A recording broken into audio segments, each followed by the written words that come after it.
Hello everyone, সকলে কেমন আছো বন্ধুরা? আমি Gagan modern, welcome to my YouTube channel guys. তো ভিডিওটার টাইটেল দেখে অনেক ব্রাজিল ফ্যান হয়তো সমর্থন করবে না তোমার ব্যাপারটা, কারণ প্রথমে টাইটেল দেওয়া রয়েছে ব্রাজিলের জার্সিতে কোনো কলঙ্কের দাগ নেই ফ্রম দি চ্যানেল বিতিক বাস থেকে আজকে আমার ভিডিওটা দেখবো। বাট এটা আমি এক্সপেক্ট করিনি, কারণ উনি একজন বড় ইউটিউবার, উনি এখন একতরফা কোনো ফুটবল দেশের ফ্যান, তো সেই সূত্রে এই জিনিসটা একটু অন্যরকম হতে পারে। বাট অ্যাজ আ ফানি হিসেবে এখন আর বিষয়টা নিয়ে এখন পুরোটাই গায়ে লাগে বিষয়গুলো, ঠিক আছে?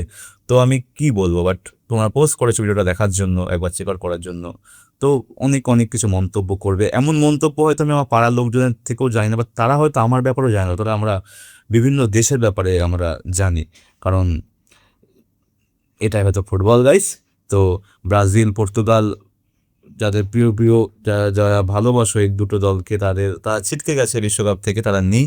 কিন্তু আগামীকাল আর্জেন্টিনার খেলা আছে সুইজারল্যান্ডের সাথে, লাস্ট কোয়ার্টার ফাইনাল।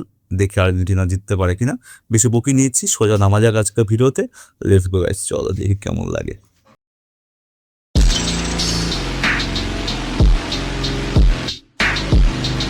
হতে পারে অনেক ব্রাজিল ফ্যানদের খারাপ লাগতে পারে, পর্তুগাল ফ্যানদের খারাপ লাগতে পারে, খারাপ লাগবেই গাইস। আমি বুঝে গেছি এখন কি হতে পারে, ঠিক আছে? তো শুরু করা যাক, লেটস গো, চলো।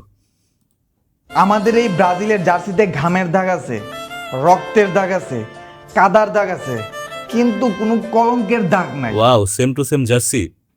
চলো, আসলেই কি তাই? रुको जरा सबर करो। বেশি দূরে যাব না, সালটা 1995, ব্রাজিল ভার্সেস আর্জেন্টিনার football match. Estava bem marcado, pouco espaço para jogar. চমৎকার একটি ক্রসে গোল দেন ব্রাজিলের তুলিও মার্ভেলিয়া। বাট এই জায়গায় ব্রাজিলিয়ান প্লেয়ারটা বলটা রিসিভ করছে কিভাবে? আরো দুইবার দেখেন। হাত দিয়ে বলটি থামিয়ে তারপর দিয়ে দিল চমৎকার গোল। গোল হওয়ার সাথে সাথেই কিন্তু আর্জেন্টিনার প্লেয়াররা তেড়ে যায় রেফারির দিকে হ্যান্ডবলের নোটিশ দেওয়ার জন্য, কিন্তু রেফারি হ্যান্ডবলে কোনো পাত্তা না দিয়ে উল্টা আরো সাফাই গাইল যে ব্রাজিলিয়ান প্লেয়ার তার বুকের মাধ্যমে বলটা রিসিভ করছে। अच्छा है मैं अंधा हूँ। এখন কিন্তু রেফারি অনেক ভালো, সবকিছু fair. Happy very happy. No cheating no cheating. আর হাত দিয়ে তো গোল দেয় শুধুমাত্র ম্যারাডোনা। যাই হোক, এই গোলটির কারণে সেই 1995 সালের ম্যাচটিতে ব্রাজিল জিতে যায়, কারণ ব্রাজিলের জার্সিতে কোনো কলঙ্কের দাগ নাই। হ্যান্ডবলের মাধ্যমে গোল দেওয়ার ইতিহাস আরো অনেক আছে, সেই মান্দাত আমলে যাইতে হবে না। 2010 সালের কথা, ব্রাজিল বনাম আইভরি কোস্টের ম্যাচ। বলটা স্পষ্ট হ্যান্ডবল হয়, কিন্তু রেফারি কোনো প্রকার বাঁশি দিল না, খেলাও থামলো না, ব্রাজিলের প্লেয়ার গোল দিয়ে দিল। That's got to be handball. That's got to be handball. Ivory কোস্টের প্লেয়াররা হ্যান্ডবলের আপিল করলো, কিন্তু রেফারি হাসতে হাসতে চলে গেল, কারণ রেফারি একদমই ভালো আর একদমই fair. Happy very happy. No cheating no cheating. এবার আসি ব্রাজিলের 2002 সালের বিশ্বকাপ জয়ের আমল নামায়। নকআউট স্টেজের খেলা, ব্রাজিল বনাম বেলজিয়াম, স্কোর কিন্তু 0-0। এমন সময় একটি ক্রস থেকে চমৎকার একটি হেডে গোল দিয়েছিল বেলজিয়ামের প্লেয়ার, কিন্তু সাথে সাথেই রেফারি এই গোলটি বাতিল করে দেয়। কারণ রেফারির কথা হচ্ছে বেলজিয়ামের প্লেয়ারটা হেড দেওয়ার সময় ব্রাজিলিয়ান প্লেয়ার সাথে তার ধাক্কা লাগে। জাস্ট ফাউলের নমুনাটা দেখেন। মাথায় নষ্ট মামা। মাথা নষ্ট ফাউল, আর গোলটি বাতিল। আর এই গোল বাতিল করে দেওয়ায় জিতে যায় ব্রাজিল। আমার মা বুঝতে দিচ্ছে, এ ভাইস্তা আমার মা বুঝতে দিচ্ছে। এখানে কিন্তু রেফারি খুবই ভালো, একদমই ফেয়ার ম্যাচ হয়েছে, কারণ ব্রাজিলের জার্সিতে কোনো কলঙ্কের দাগ নাই।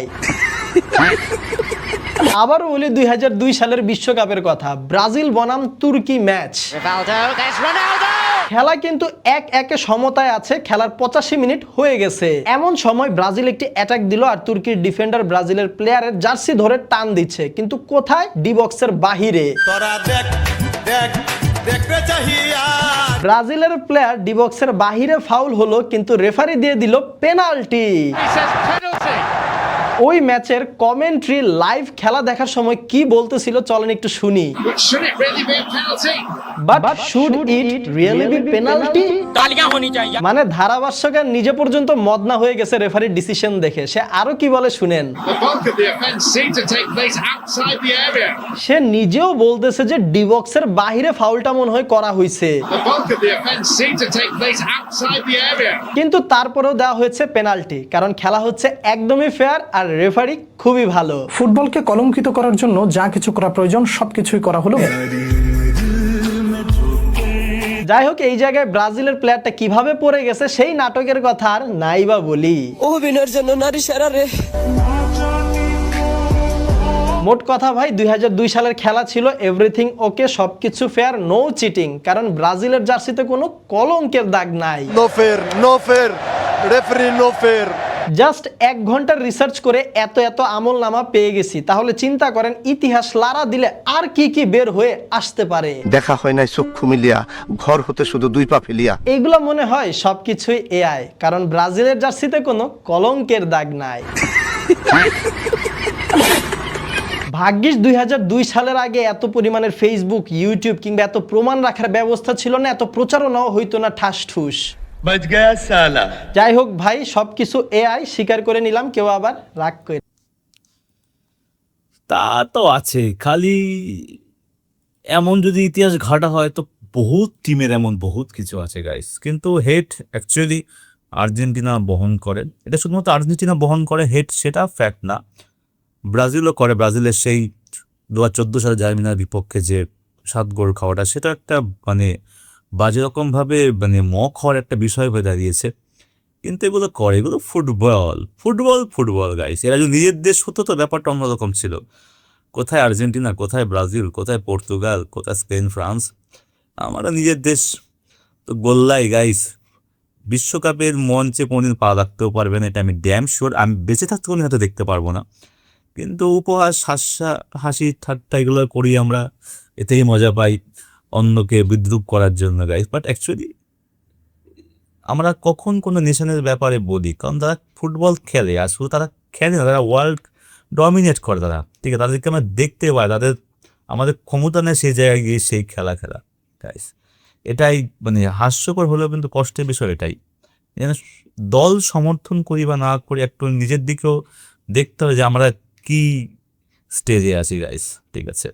তোমরা ইনফরমেটিভ ছিল না, বাট একটু ফানি ছিল বিষয়টা। বাট এটাই হয়, তখনকার যুগে সেরকম যদি প্রযুক্তি থাকতো, ঠিক আছে। এখন যেমন 360 ডিগ্রি ক্যামেরা, কোথায় কি লাগে সব বার করা যায়, বাট তখন ছিল না হয়তো। আর তখন আমরা হয়তো ফেসবুক করতাম না বলে তখন হয়তো আমার জিনিসগুলো আনতো। তখন বয়সও বা কত ছিল, আমাদের জন্মায়নি তখন, এমন টাইম ছিল গাইস। তো এই ছিল আজকের মতো, আবার দেখা হবে নেক্সট টিপস। সাথে কথা থাকে সবাই।